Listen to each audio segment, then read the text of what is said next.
નારાયણ નારાયણ જય જય લક્ષ્મી નારાયણ ઓ નારાયણ નારાયણ જય જય લક્ષ્મી નારાયણ નારાયણ નારાયણ જય જય લક્ષ્મી નારાયણ ઓ નારાયણ નારાયણ જય જય લક્ષ્મી નારાયણ નારાયણ નારાયણ જય જય બદ્રી નારાયણ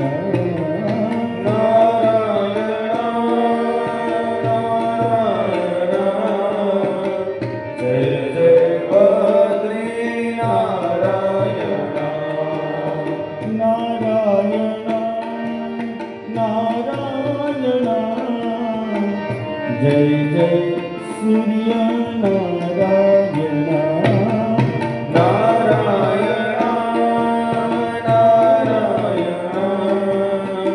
જય જય સૂર્ય નારાયણ નારાયણ નારાયણ જય જય લક્ષ્મી નારાયણ ઓ નારાયણ નારાયણ જય જય લક્ષ્મી નારાયણ નારાયણ નારાયણ જય જય આદિ નારાયણ ઓ નારાયણ નારાયણ જય જય આદિ નારાયણ ઓ નારાયણ નારાયણ જય જય સત્ય નારાયણ ઓ નારાયણ નારાયણ જય જય સત્ય નારાયણ નારાયણ નારાયણ જય જય બદ્રી નારાયણ નારાયણ નારાયણ જય જય બદ્રી નારાયણ ઓ નારાયણ નારાયણ જય જય લક્ષ્મી નારાયણ નારાયણ નારાયણ જય જય લક્ષ્મી નારાયણ ઓ નારાયણ નારાયણ જય જય સત્ય નારાયણ ઓ નારાયણ નારાયણ જય જય સત્ય નારાયણ ઓ નારાયણ નારાયણ જય જય લક્ષ્મી નારાયણ ઓ નારાયણ નારાયણ જય જય લક્ષ્મી નારાયણ ઓ નારાયણ નારાયણ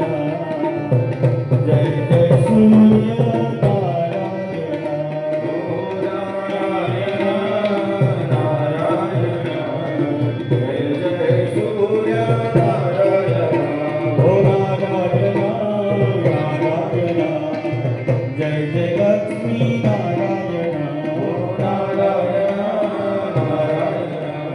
જય જય લક્ષ્મી નારાયણ બોલી ભાગવત ભગવાન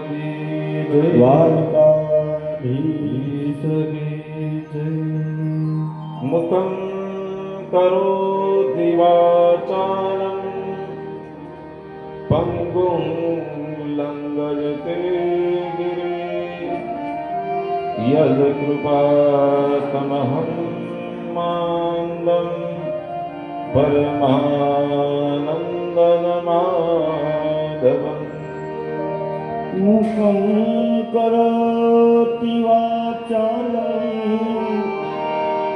પંગુલંઘયતે ગિરિ યત્કૃપાતમહં વંદે પરમાનંદમાધવં આ પરમાત્માના ગુણગાન ગાવા હોય તો આ શ્લોક બતાવે જે બોલી ન શકતો હોય મૂંગા હોય જે લંગડો હોય એ પણ પર્વતને લંઘી જાય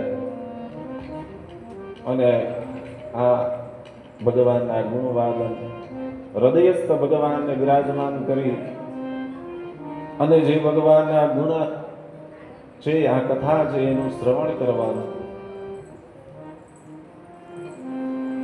સવારના સત્રની અંદર વિરાટ પુરુષનું વર્ણન એ દ્વિતીય સ્કંદની અંદર બતાવે કે આ વિરાટ પુરુષ છે એ કોણ છે? તો એ વિરાટ પુરુષ આદિ નારાયણ, જે મહાપુરુષ મહાવિષ્ણુ, એ પોતે ક્રીડા કરવાની એને ઈચ્છા થઈ. ઈચ્છાથી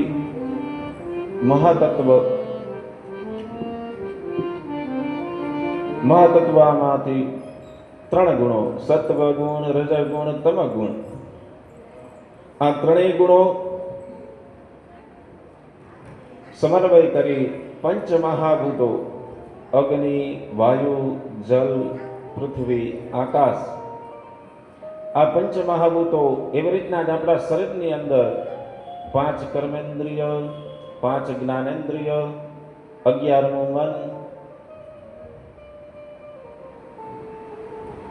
આમ 24 તત્વ અને 25મું તત્વ એ ભગવાન પ્રાણ સ્વરૂપે આપણા શરીરની અંદર, જેને આપણે અજપા જપ કહીએ, જો જ્યાં સુધી જ્ઞાન આપણે પ્રાપ્ત ન થાય તો એનું ફળ ન મળે. તેવી રીતના નિત્ય શ્વાસે શ્વાસમાં ભગવાનનું તો નામ લેવાય, એ જ ઓમકાર છે. અને એ જ ઓમકારમાંથી 4 વેદો પ્રગટ થયા અને એ વેદરૂપી જ જ્ઞાન ભગવાન બ્રહ્માજી પાસે નારાયણ સ્વરૂપે છે. તો એ આપણે જ્ઞાન નથી ખ્યાલ ત્યાં સુધી એનું પુણ્ય ન મળે. એટલે આપણા નિત્ય કર્મની અંદર બતાવે કે જો એનો તમે સંકલ્પ કરો અજપા જપનો, હમ સોહમ, આ મંત્રનો જો સંકલ્પ કરીએ તો એનું પુણ્ય મળે. તો એવી રીતના આમ 25 તત્વોથી આપણું શરીર બન્યું.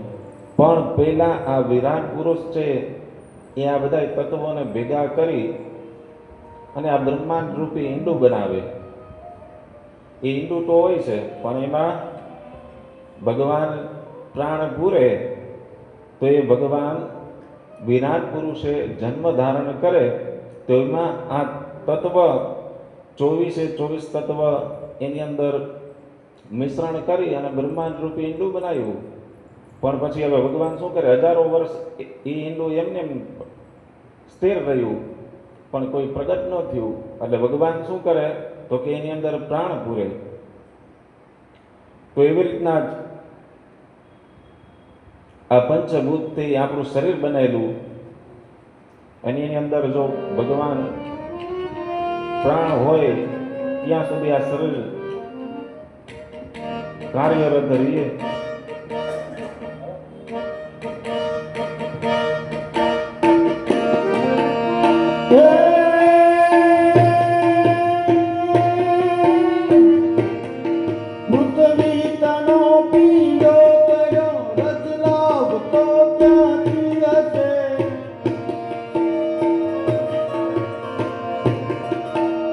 વીતનો કીડો કયો રતલામ તો ક્યાંથી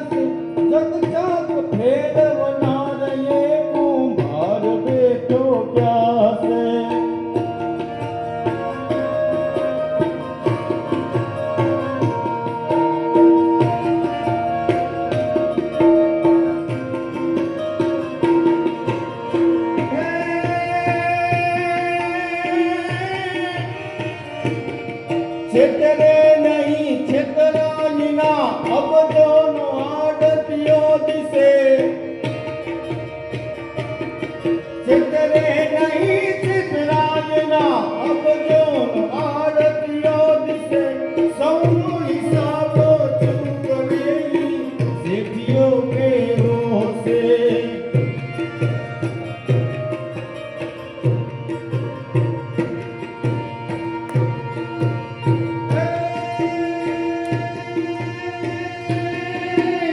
જાણવા જોવા તની દિલ જંતના ભટકી રહી બ્રહ્માંડમાં ભટકી અને અંતે મતી અટકી રહી બ્રહ્માંડમાં ભટકી અને અંતે મતી અટકી રહી પૃથ્વી તનો પીડો કર્યો રચનાવ તો ક્યાંથી હશે સત્તા ફેરવનારે કુંભાર બેટો ક્યાં સત્તા ફેરવનારે કુંભાર બેટો ક્યાં કુંભાર બેટો ક્યાં કુંભાર બેટો ક્યાં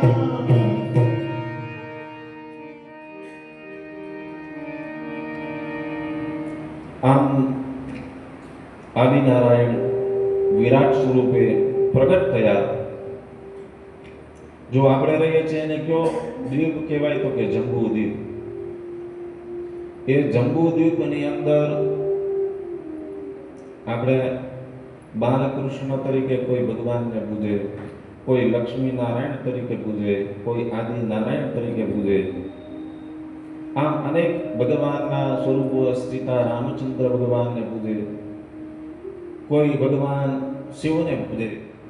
આમ અનેક સ્વરૂપો ભગવાનના બતાવ્યા, એ મૂર્તિ સ્વરૂપે એની પૂજા કરે. પણ આ જંબુદ્વીપમાં રહેતા મનુષ્ય એ વિરાટ પુરુષને કેવી રીતના ઓળખી શકે?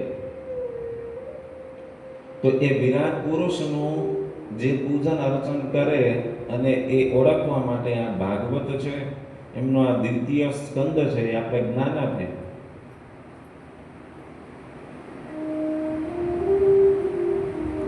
ચાર આંધળા હતા અને એ ઊભા હતા. અહીંયા એમ વિચારે કે સામે હાથી ઊભો,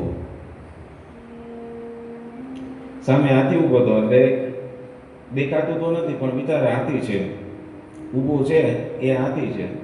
તો એ એમની નજીક જાય, પછી હાથ ફેરવે એની પીઠ ઉપર.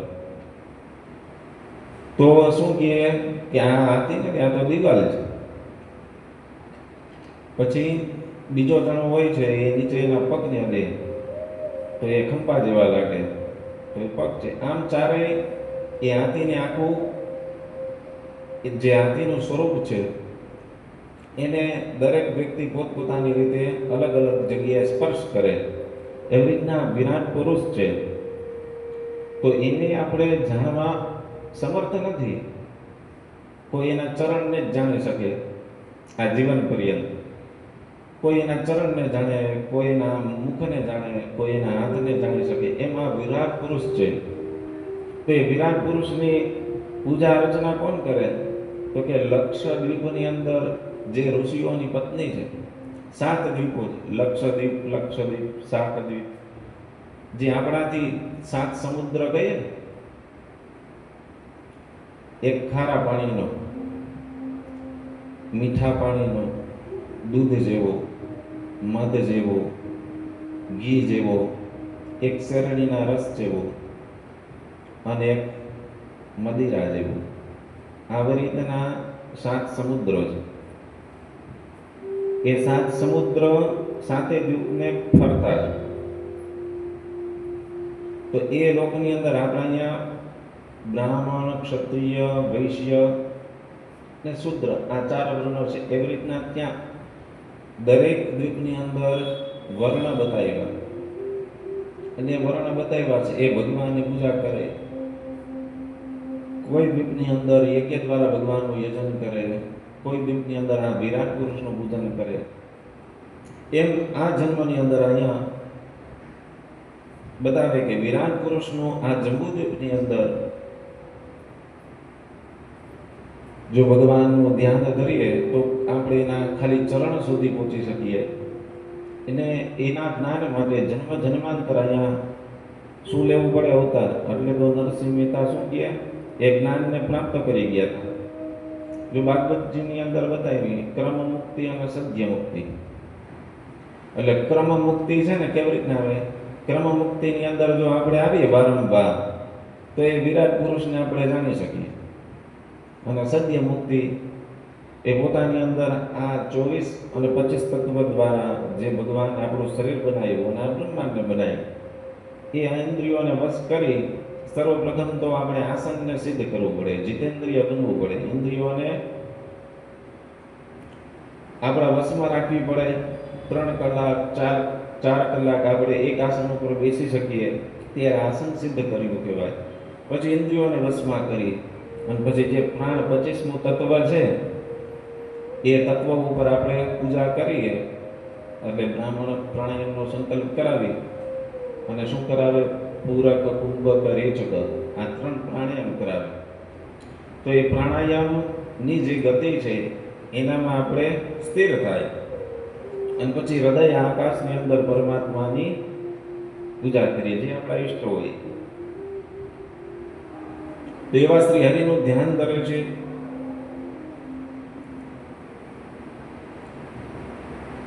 જેનું ચિત્ત શ્રી હરિની દિવ્ય મૂર્તિમાં લીન થાય છે તેને સત્ય મુક્તિ મળે. જેનું મન શ્રી હરિની ચિન્મય મૂર્તિમાં લાગતું નથી તેમણે ધીમે ધીમે મુક્તિ તરફ મનને દોરી જવું જોઈએ. મનુષ્ય સર્વ સ્થળે સર્વ સમયે ભગવાન શ્રી હરિનું સર્વ પ્રકારે શ્રવણ, કીર્તન અને સ્મરણ કરવું જોઈએ. પરીક્ષિત રાજાએ કહ્યું, મનુષ્યોમાં જેઓ બુદ્ધિશાળી હોય તેઓએ મૃત્યુ વેળાએ શું કરવું જોઈએ?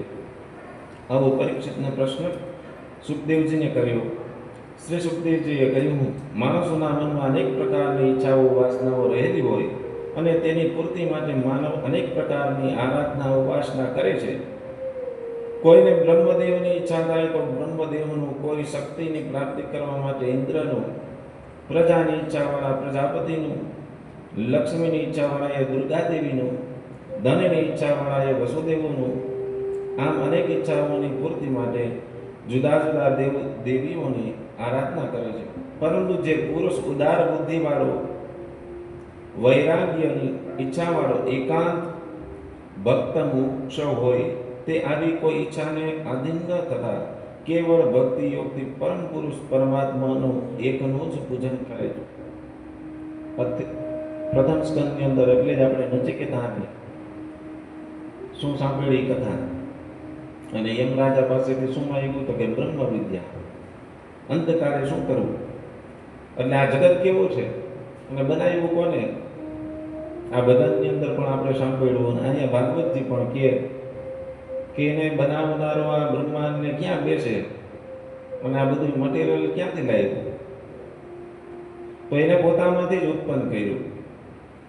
એટલે જો કોઈ આપણે જ્ઞાન પણ છે, વિવેક પણ છે, આપણે ભગવાનની મૂર્તિની પૂજા કરીએ, મંદિરમાં જઈને પૂજા કરીએ, પણ કેવળ ત્યાં સુધી સીમિત નથી. તો આ વિરાટ પુરુષનું વર્ણન એટલા માટે કરે સુખદેવજી કે આ બધું જે આપણે દેખાય છે એ પણ ભગવાન જ છે. એ બધાની અંદર આપણે પરમાત્મા દેખાવો જોઈએ. એટલે તો પ્રહલાદને દેખાય થમની અંદર અને પોતાના પિતાને કહે, જો અહીંયા મારો ભગવાન. એટલે ભગવાન જળમાય છે અને ચેતનમાય છે.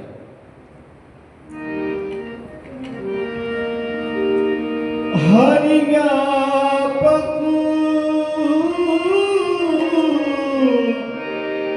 સર્વત્ર સમાન,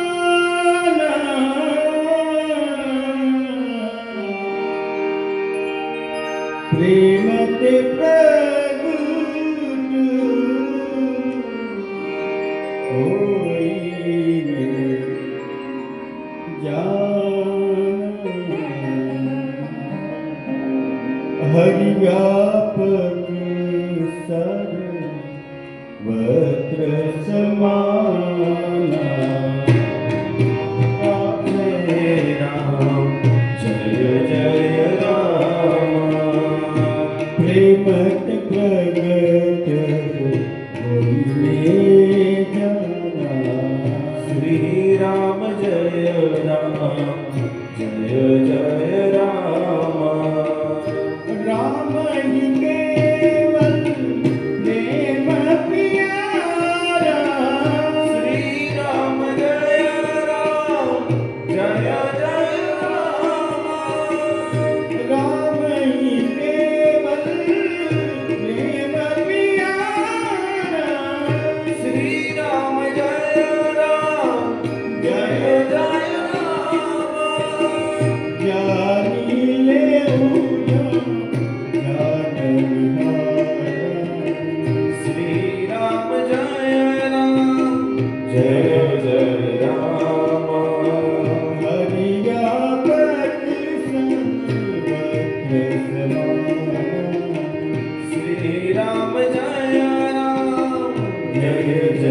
રામ ભાગવતજી પણ કહે અને તુલસીદાસજી પોતાની ચોપાઈની અંદર કહે હરિ વ્યાપક સર્વત્ર સમાન અણુ અણુમાં વિષ્ણુનું નામ બોલીએ તો અહીંયા વિષ્ણુ બોલીએ આપણે એટલે 20 તો આમાં સ 3 પ્રકારના છે. એક દંત્ય સ આવે, એક તાલવ્ય સ આવે અને એક મૂર્ધન્ય સ આવે. એટલે વિષ્ણુમાં કયો સ હોય તો કે ષટકોણનો સ એટલે 20 એટલે એ 20 ઉપસર્ગ છે અને પછી અણુ આ બંનેને ભેગું કરી અને પછી એ વિષ્ણુ નામનો શબ્દ બને. એ અણુ અણુની અંદર વિરાજમાન છે એવા વિષ્ણુ પરમાત્મા બધી જગ્યાએ આપણે દેખાય ત્યારે આપણે બ્રહ્મને જોઈ અને બ્રહ્મનું જ્ઞાન પ્રાપ્ત થાય. એટલા માટે અહીંયા પરીક્ષિતને સુખદેવજીએ કહ્યું કે કેવલ આપણે કથા કરીએ અને ભગવાનની પૂજા અર્ચના કરીએ તો જ આપણે ભગવાનને પામી ગયા એવું નથી. જીવ માત્રની અંદર પરમાત્મા રહેલા. એટલે આ જળની અંદર અને જેટલા જીવ માત્ર છે એની અંદર દરેક જગ્યાએ આપણે બ્રહ્મ દેખાવા. એ બ્રહ્મ દેખાય તો જ એ સગુણ સ્વરૂપ અને બ્રહ્મને પૂર્ણ રીતે આપણે પ્રાપ્ત કરી શકીએ. ભગવાનની કથાઓમાં રાગ દ્વેષાદિ ગુણોના તરંગોને દૂર કરનારું આ જ્ઞાન છે. હવે તો અહીંયા ભગવાન આ ભાગવતજીની અંદર 24 અવતારો ધારણ કરે અને એના ભક્તો પણ કરે તો આપણે સનાતન ધર્મ એમ કહીએ કે આપણા તો ગ્રંથો પણ એટલા બધા છે. એટલે જ મહાત્મ્યની અંદર પેલા શું કહી દીધું તો કે આ પુરાણોનું તિલક છે. શ્રીમદ ભાગવત મહાપુરાણ એ પુરાણોનું તિલક છે અને બધા વેદ અને શાસ્ત્રોનો સાર છે. તો એવું આ જ્ઞાન ભાગવત આપણે આપે તો આપણે મનુષ્ય શું કહીએ કે ભગવાનને તો આવી લીલા કરી એમાં આપણે શંકા કરીએ પણ પરમાત્મા જન્મે છે અને જે લીલા કરે છે એ લીલા શું કરવા માટે કરે છે એ સમજવાની પણ આપણામાં સમજણ નથી, શક્તિ નથી. તો પછી આપણે એમ બોલી ન શકીએ. તો એ જ્ઞાન આપણે પ્રાપ્ત થાય એને બ્રહ્મનું જ્ઞાન કહેવાય. જેના કાનના માર્ગે ભગવાન શ્રી કૃષ્ણ કદી આવ્યા નથી તે મનુષ્ય શું કહે છે અહીંયા? જે મનુષ્ય ભાગવતજીમાં કીધું છે પશુવત છે. જે મનુષ્યના કાન છે એ ભગવાનનું નામ નથી સાંભળતા તો એના કાન કહેવાય તો કે સર્પને રહેવા માટેનું દર.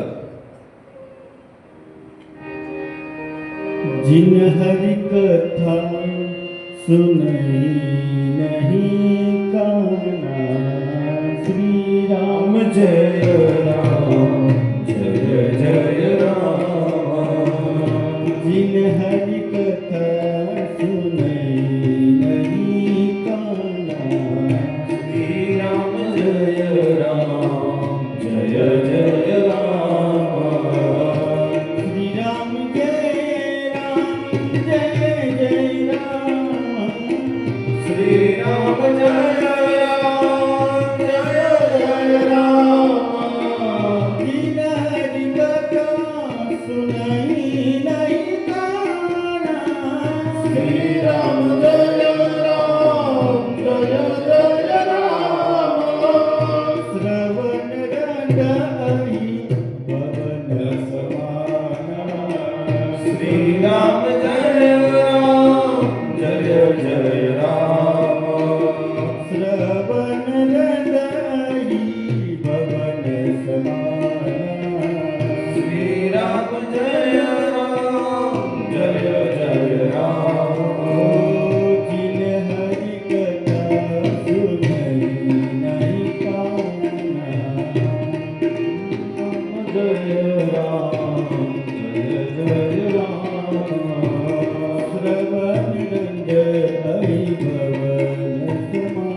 રામ જય રામ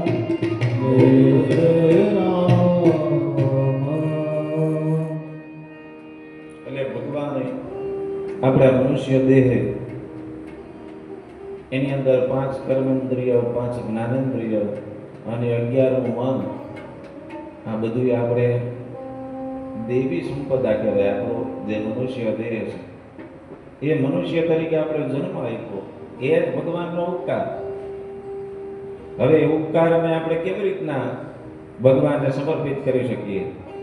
તો કે ભગવાનનું નામ લઈ જીવા દ્વારા, ભગવાનનું શ્રવણ કીર્તન સાંભળીએ કાન દ્વારા, અને આ નેત્ર દ્વારા ભગવાનનું જો દર્શન કરીએ તો એ ભગવાનનો ઉપકાર છે, એ આપણે સમર્પિત કરી શકીએ. તો મનુષ્યનું હૃદય બીજાઓએ લેવાતા શ્રી હરિના નામોથી વિકાર પામતું નથી, એટલે શરીર રોમાંચિત થતું નથી. તે હૃદય ખરેખર પથ્થર જેવું કઠિન છે.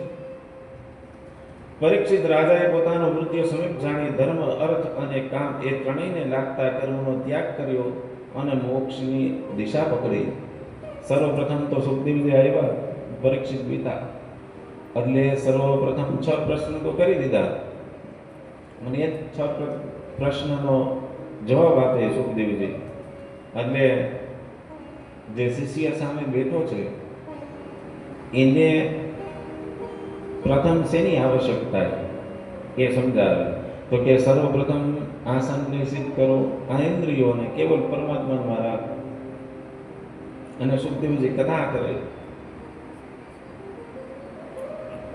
એક સમયે જગતના પરમ ગુરુ બ્રહ્માજી પોતાના કમલાસન પર બેસી જગતને સમજાવવાનો વિચાર કરતા હતા. ત્યારે અગાધ સાગરના જળમાંથી તેમણે તપ તપ એવો 2 વાર અવાજ સાંભળ્યો. બ્રહ્માજીએ ચારે દિશામાં જોયું પણ તેમને કોઈ ન દેખાતા. તેમણે વિચાર્યું કે કોઈએ મને તપ માટે પ્રેરણા કરી છે અને તે જ પોતાને માટે હિતકારી છે. આમ વિચારીને તેમણે મનને તપમાં જોડી દીધું. તેમણે એકાગ્ર ચિત્ત કરી 1000 વર્ષો સુધી તપ કર્યું. બ્રહ્માજીના તપથી પ્રસન્ન થઈ પરબ્રહ્મ પરમાત્માએ તેમને વૈકુંઠ લોકના દર્શન કરાવ્યા. પ્રસન્ન હાસ્યવાળા, 4 ભુજાઓવાળા, જેમને પીળા વસ્ત્રો ધારણ કરેલા, મુકુટ અને કુંડલો ધારણ કરેલા, સિંહાસન પર બિરાજમાન થયેલા ભગવાનના દર્શન થયા. બ્રહ્માજીનું હૃદય અતિ આનંદથી નાચી ઉઠ્યું અને નેત્રોમાં અતિશય પ્રેમને લીધે અશ્રુઓ વહેવા લાગ્યા. બ્રહ્માજીએ ભગવાનના શ્રી ચરણારવિંદમાં વંદન કરી. એટલે ભગવાને પોતાની હાથેથી તેમનો સ્પર્શ કરીને બોલ્યા, હે બ્રહ્માજી, લાંબા કાળ સુધી કરેલા તપથી હું તમારા પર પ્રસન્ન થયો છું. તમે ઈચ્છિત વર માંગો. મેં જે તમને તપ કરવાનો આદેશ કર્યો હતો, તપ એ મારું જ્ઞાનમય શરીર, મારું હૃદય મારી શક્તિ છે. બ્રહ્માજીએ કહ્યું, હે માધવ, આપ મારા આપના સ્વરૂપ જ્ઞાનના વિષયવાળી બુદ્ધિ સ્થાપો, જેથી હું આળસનો ત્યાગ કરી અવશ્ય પ્રજાઓને સર્જીશ. જો આપણે અહીંયા અત્યારે આ કલિકાળની અંદર સંગીતની સાથે કથા રાખીએ, એમાં ચોપાઈઓ આવે, કીર્તનો આવે અને ભગવાનનું નામ આવે, તો એ ભક્તિ કેવી રહે? યુવાન રહે ને. અને જ્ઞાન વૈરાગ્ય પણ એની સાથે જાગૃત થઈએ. તો એટલા માટે સંગીતની સાથે આપણે કથા કરીએ અને આમ જો સરખું ભોજન કર્યું હોય અથવા ફરાળ છે એ પણ જો સરખું આપણે પેટ ભરીને જમીએ તો આવે શું? નિંદર. અને આ ગ્રંથ કેનો છે? તો કે તત્વ સમાધિમય ગ્રંથ છે. તો નિંદર આવે. તો એ નિંદર કેમ આવે? તો એની પણ એક કથા છે. ત્રેતા યુગની અંદર કુંભકર્ણએ ભગવાનનું તપ કર્યું અને ઇન્દ્રને એમ થાય કે મારું ઇન્દ્રાસન લઈ લેશે. તો એટલા માટે સરસ્વતીના જીભા ઉપર બેસી જાય અને બોલાવે શું? તો કે ઇન્દ્રાસનની જગ્યાએ નિદ્રાસન. અને પછી એ કુંભકર્ણનો વધ કરે. એટલે આ તો અપમાન, અન્યાય થયો. એટલે એની બેન શૂર્પર્ણખા એ શું કહે તો કે આ તો તમે દેવતાઓ અન્યાય કર્યો. તો કલિકાલના જે મનુષ્ય છે એ જ્યારે ભગવાનનું નામ શ્રવણ કીર્તન કથા સાંભળતા હશે ત્યારે બધાની નીંદર આવશે. એ બધાને નીંદર ન આવે એટલે બાજુવાળાએ શું કરવાનું છે? કોણી મારવી પડે.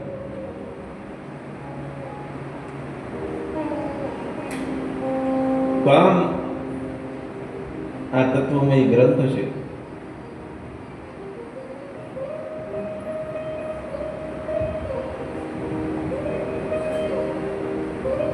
આમ બ્રહ્માજીએ ભગવાનને કહ્યું, મારી આળસનો ત્યાગ કર્યો, વૈશ્ય પ્રજાઓને સર્જીશ, પરંતુ હું પ્રજા સૃષ્ટિ કરતા અહંકાર વગેરેથી બંધાઈ ન જાઉં એ મારી વિનંતી છે.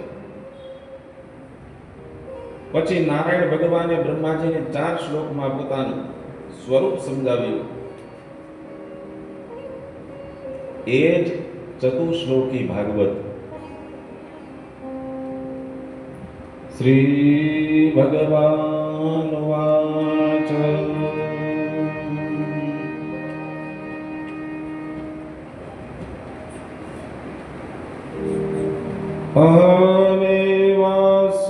અહમેવાસ્મેવાગ્રે નાન્યાદ્યત સદસત્પરમ પશ્ચાદહં વિદેત ચ યોગશિષ્યેત સોષ્મ્યહં હૃદયત્વં યत् પ્રતીયત ન પ્રતીયેત તદ્વેદ્યાદાત્મનો માયા યથા ભાસો યથા તમા. પહેલેથી લઈ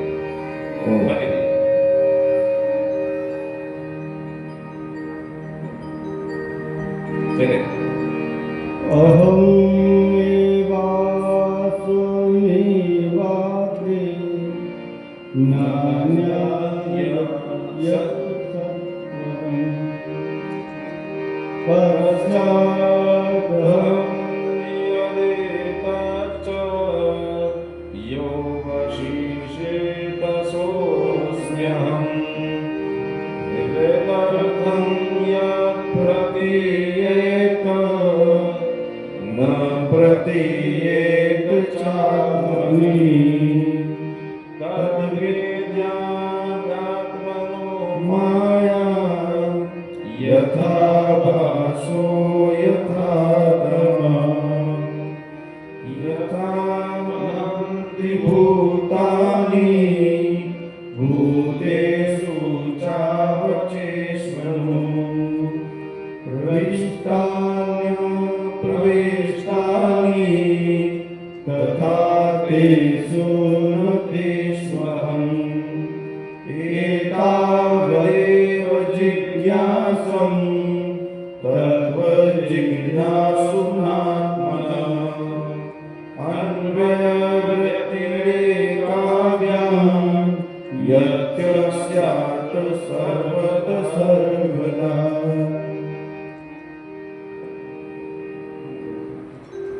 આમ ભગવાને બ્રહ્માજીને 4 શ્લોક આપ્યા. એ જ આ શ્રીમદ ભાગવત. હે બ્રહ્મા, સૃષ્ટિની પૂર્વે અને સૃષ્ટિની પછી પણ હું જ રહું છું. હું અનાદિ અનંત અને અદ્વિતીય હોવાથી પરિપૂર્ણ છું.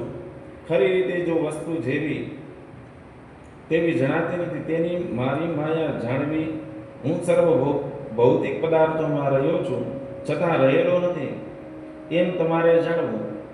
મનુષ્યએ બધી જ જગ્યાએ દરેક સમયે અને સર્વને સમાન સમજી સર્વાત્મા ભાવે ભગવાન શ્રી હરિનું ચરિત્ર શ્રવણ કીર્તન તથા નામસ્મરણ કરવા જોઈએ. આમ કહી અજન્મા શ્રી હરિ અંતર્ધ્યાન થયા. પછી બ્રહ્માજી પોતાની સૃષ્ટિનું સર્જન કામ કરવા લાગ્યા. તે સમયે નારદજી તેમની સેવામાં રહ્યા.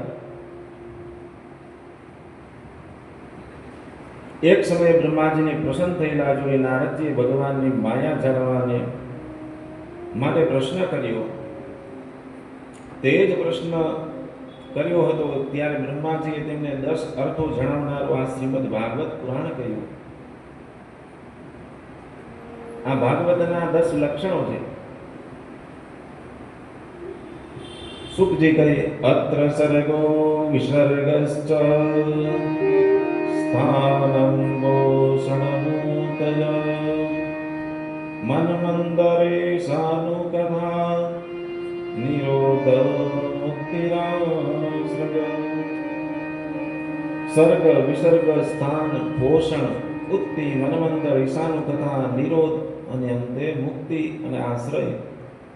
આ 10 લક્ષણો વાળું શ્રીમદ ભાગવત મહાપુરાણ છે. એ દરેક સ્કંદનો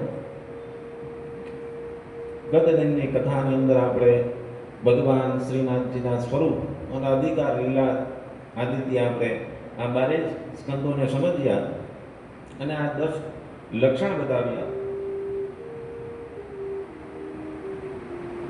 નારદજી આ ભાગવત કથા વ્યાસજીને કહી હતી, તેમનાથી પાસેથી આ કથા હું તમને ભણાવી રહ્યો છું. આવું સુખદેવજી પરીક્ષિતને કહે. તું ધ્યાન દઈને સાંભળ. આ શ્રીમદ ભાગવતમાં 10 અર્થો જણાવ્યા. સર્ગ વિસર્ગ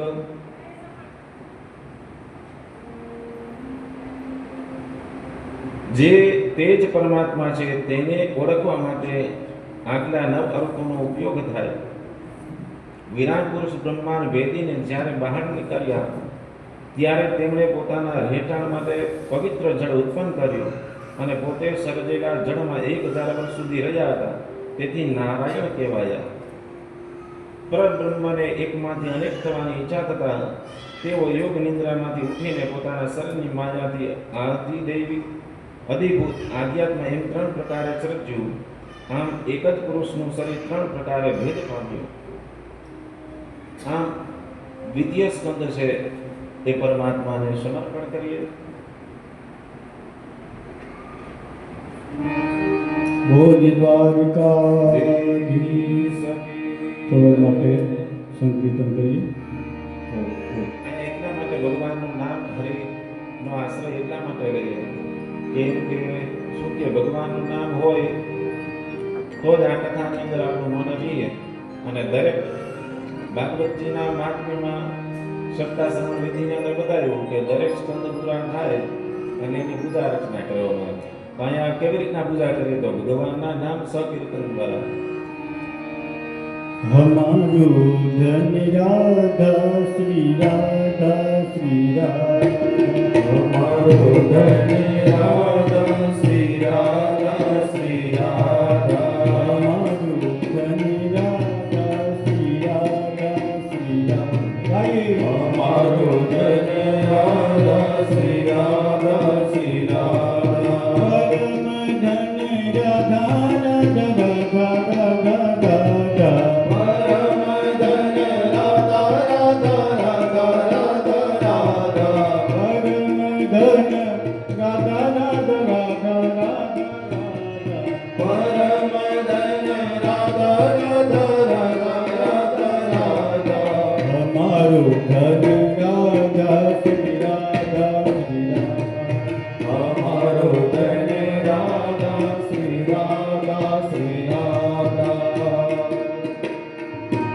હરિ બોલ.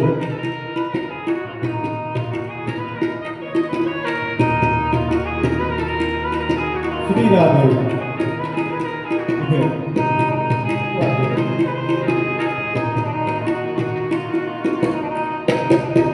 હરિ બોલ.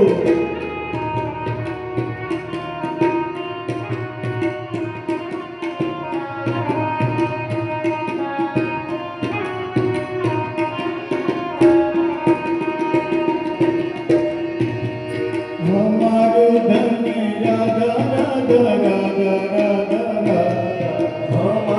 ધન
આવો તૃતીય સ્કંદની અંદર પ્રવેશ કરીએ. શ્રી સુત વાચ ઇવ મે તત્પુરા પૃષ્ટો મૈત્રેયો ભગવાન કિલ ચક્રવનં પ્રવિષ્ટેદઃ ત્યક્ત્વા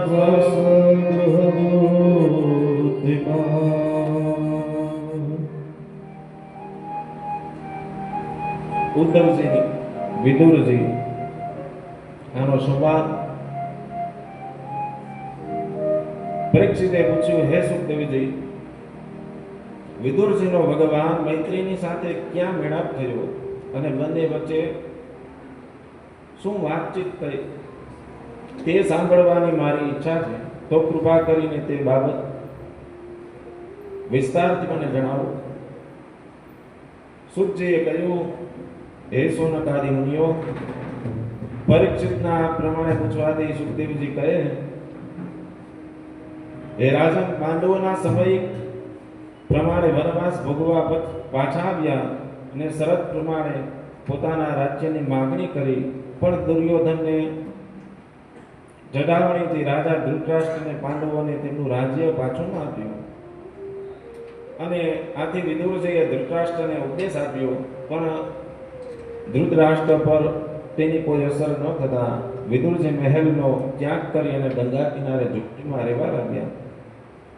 દ્વારિકાના નાથ શ્રી કૃષ્ણ યુધિષ્ઠિરની વાત વિષ્ટિ કરવા હસ્તિનાપુર માટે ગયા, ત્યારે ધૃતરાષ્ટ્રએ તેમના સ્વાગત માટે ખૂબ જ તૈયારીઓ કરાવી હતી. શ્રી કૃષ્ણ રાજસભામાં દૂત તરીકે પ્રવેશ કરી યોગ્ય આસન બિછાવ્યું. તેમણે ધૃતરાષ્ટ્ર દુર્યોધનને ખૂબ સમજાવ્યા કે હું પાંડવોના દૂત તરીકે આવ્યો છું, તેમને તેમનું રાજ્ય પાછું આપ. ત્યારે દુર્યોધને ભગવાન શ્રી કૃષ્ણને અપમાન કરીને કહ્યું, આમ ભીખ માંગવાથી રાજ્ય મળતું નથી. યુદ્ધ વિના 100 ઈંટની અણી જેટલી પણ જમીન નહીં આપું. ધૃતરાષ્ટ્રએ શ્રી કૃષ્ણને આ ઝઘડામાં ન પડવા કહ્યું અને શાંતિથી 56 ભોગ આરગવા ભગવાનને કહે. પણ જ્યાં ભાવ અને શ્રદ્ધા અને અખિલ બ્રહ્માંડનો નાયક જ્યાં દૂત તરીકે ગયો હોય સાક્ષાત, અને પછી એને એમ કે 56 ભોગ આપો, તો એ 56 ભોગ આપવા વાળો પણ કોણ છે? તો એ પરમાત્મા જ છે. એટલે 56 ભોગનો ત્યાગ કરી અને પ્રેમ અને ભક્તિથી તરબોળ હોય છે. એ કોણ? તો કે વિદુરજી. એમના ઘરે જાય.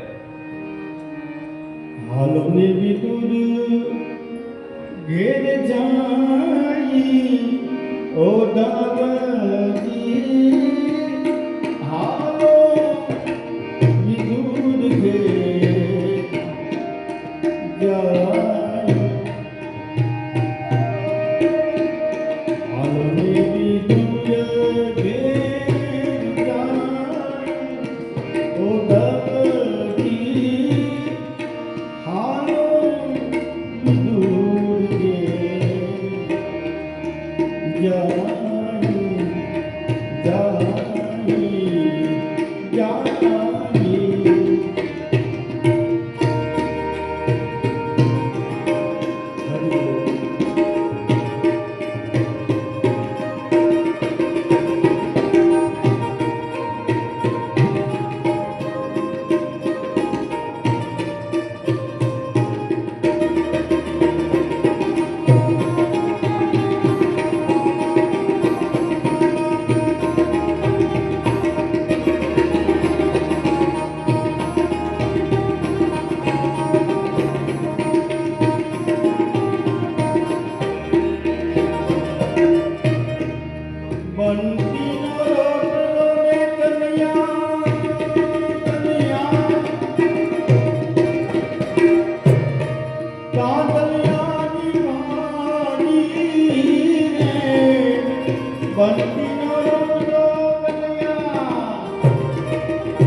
રુચિ રુચિ ભોગ લગાડી ઓ દમતી, એ હાલો રે વિદુર ઘેર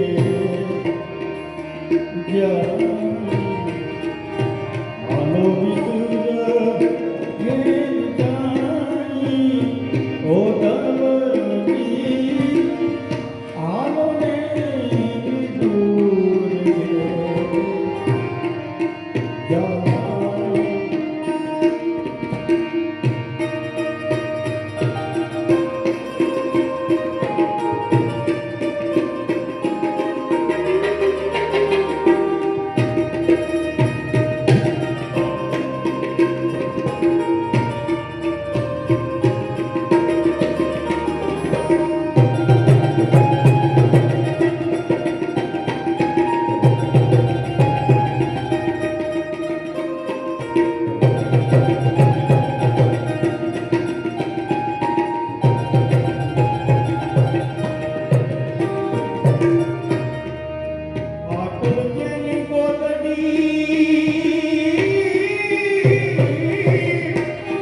મોકલજે